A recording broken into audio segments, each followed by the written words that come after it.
Okay, here we go. We're gonna go all the way up. Can't really see too much, it's so bright out here. But this is a great stairway. All aluminum. I mean, this alone is probably 50, 60, 70 grand. Probably more, actually. And aluminum stringers, railing. Look at that catwalk. Catwalk. Now you're onto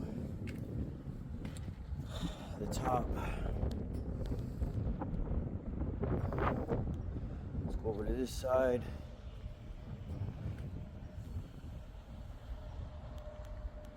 Yeah, there's a lot of cutting, demo, welding.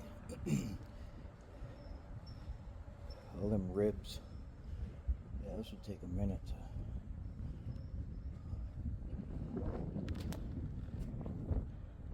The inner tank. Let's take a walk around this catwalk. Look, this catwalk goes all the way around. Lightning rods.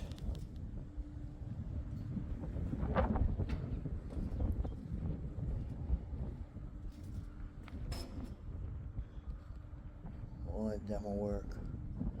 That's holding the sides up. Yeah. This is fun. We could do this. Let's do it. Where would we store this material though? We could sell them sheets. I mean, one sheet, look at the freaking size of them. Those sheets are, I think they're like, I don't know how big those are. I gotta measure them. I've never seen a sheet that big. Those are definitely custom. 5, 10, 20, I think they're, I don't know, I'm not even gonna guess. So, yeah, that's it.